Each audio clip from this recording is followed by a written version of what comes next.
অসমত ৰাজ্যত পুনৰ বৃহৎ নিযুক্তি নিযুক্তিৰ বাছনি প্ৰক্ৰিয়াত উন্মোচন ভয়াৱহ তথ্য 2 নম্বৰী পন্থা অৱলম্বন কৰা প্ৰাৰ্থীক কঠোৰ সকিয়নি শিক্ষামন্ত্ৰীৰ বহিৰাজ্যত বিএড গ্ৰহণ কৰা প্ৰাৰ্থীসকলো সাৱধান SOS পৰীক্ষাৰে নম্বৰ বৃদ্ধি কৰা প্ৰাৰ্থীলৈও অশনি সংকেত মুখ্যমন্ত্ৰী ডক্টৰ হিমন্ত বিশ্ব শৰ্মা নেতৃত্বাধীন ৰাজ্য চৰকাৰৰ দ্বিতীয় বৰ্ষপূৰ্তি উপলক্ষে অহা 10 মে বৃহৎ নিযুক্তি সম্পন্ন হ'ব ৰাজ্যত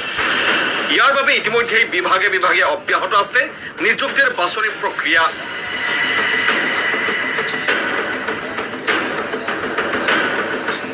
অনুৰূপ ধৰণে স্কুল শিক্ষা বিভাগেও শিক্ষকৰ 14578টা পদত নিযুক্তিৰ বাবে অব্যাহত ৰাখিছে বাছনি প্ৰক্ৰিয়া শনিবাৰে এই কথা উল্লেখ কৰিলে শিক্ষামন্ত্ৰী ডক্টৰ ৰণোজ পেগুৱে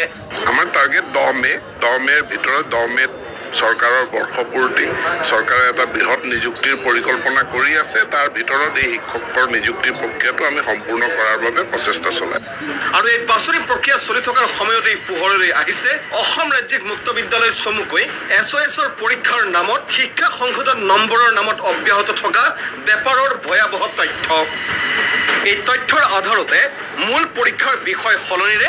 SOS পৰীক্ষাত অৱতীৰ্ণ হৈ নম্বৰ বৃদ্ধিৰে শিক্ষক পদত নিযুক্তিৰ সপোন দেখা সংশ্লিষ্ট প্ৰাৰ্থীসকললৈ সকিয়নি দি শিক্ষামন্ত্ৰীৰ কঠোৰ বাৰ্তা শীঘ্ৰেই গ্ৰহণ কৰা হ'ব প্ৰয়োজনীয় পদক্ষেপ এনেকুৱা বিষয় এটা মোৰ ওচৰত ৰেইজ কৰা হৈছে পৰীক্ষা কৰি পেলাই আমি সিদ্ধান্ত ল'ম পৰীক্ষা কৰি চাওঁতে 2 দিন সময় লাগিব ইমানেই নহয় বহিৰাজ্যৰ শৈক্ষিক প্ৰতিষ্ঠানত বিএড ডিগ্ৰী গ্ৰহণৰ প্ৰমাণপত্ৰ দাখিল কৰা চাকৰি প্ৰত্যাশীসকলো সাৱধান বিএডৰ ভুৱা প্ৰমাণপত্ৰ দাখিলেৰে যাতে কোনোৱে শিক্ষকৰ পদত নিযুক্তি পাব নোৱাৰে তাৰ বাবে প্ৰয়োজনীয় ব্যৱস্থা গ্ৰহণ কৰিব স্কুল শিক্ষা বিভাগে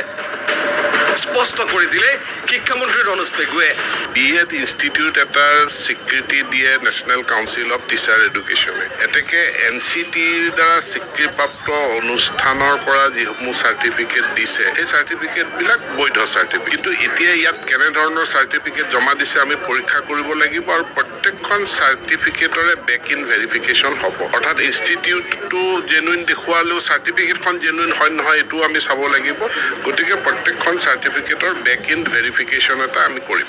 শিক্ষামন্ত্ৰী ডক্টৰ ৰণোজ পেগুৰ এই আশ্বাস কিমান ফলপ্ৰসূ হয় সেয়া জানিবলৈ অপেক্ষা কৰিব লাগিব সময়লৈ ব্যুৰ' ৰিপৰ্ট MD24